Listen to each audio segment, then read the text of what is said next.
देखिए, ईवीएम पे तो पूरा देश सवाल उठा रहा है। स्वयं सुप्रीम कोर्ट ने भी कहा है कि वीवीपैट होना चाहिए। जहां ये चुनाव जीतते हैं वहां सब कुछ ठीक रहता है, कहीं ना कहीं ईवीएम पे ठिकरा फोड़ते हैं कभी ना कभी। बात आप स्वयं भी देखें, पहले तो बोलते हैं कि हम बैलेट पेपर में चुनाव कराएंगे। हमने भी स्वागत किया, बैलेट पेपर में चुनाव होना चाहिए। देखिए, ईवीएम पे तो पूरा देश सवाल उठा रहा है। तमाम विपक्षी दल सवाल उठा रहे हैं, तमाम सुप्रीम कोर्ट के वकील, बुद्धिजीवी सवाल उठा रहे हैं। स्वयं सुप्रीम कोर्ट ने भी कहा है कि वीवीपैट होना चाहिए। पहले तो ईवीएम, पहले बैलेट पेपर में चुनाव कराएंगे, फिर अचानक सरकार यू टर्न लेती है, फिर हम ईवीएम मशीन से चुनाव कराएंगे।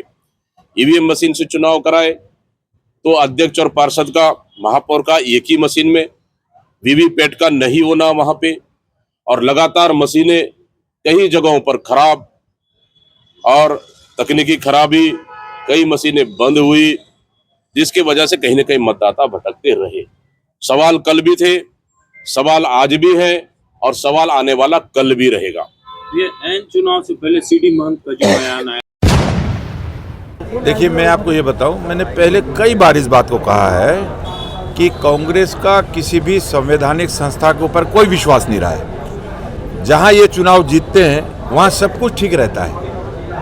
इनके भी तो पार्षद जीत के आए हैं ना, इनके पार्षद नहीं जीत के आए हैं। पूरे छत्तीसगढ़ में अब विधानसभा में इनके विधायक जीत के नहीं आए, वो क्या बैलेट पेपर पे जीत के आए?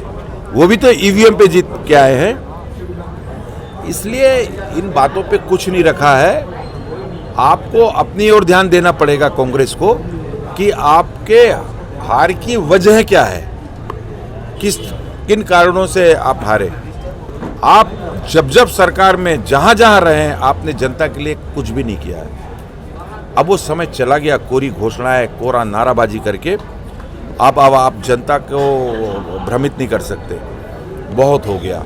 इसलिए मैंने हमेशा इस बात को कहा है, आपको किसी भी बात में संतुष्टि नहीं होती है।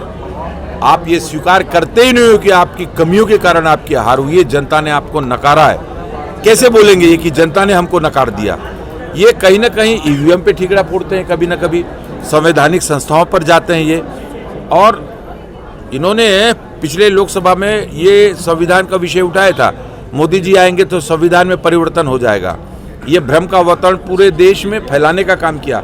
कहीं कहीं इसका असर तो हुआ, लेकिन खुद ये बताएं कि ये संविधान की संस्थाओं पर कितना विश्वास करते हैं, ना न्यायालयों के निर्णय पर विश्वास करते हैं, ना जांच एजेंसियों की विश्वसनीयता इनके कटघरे में रहता है हमेशा।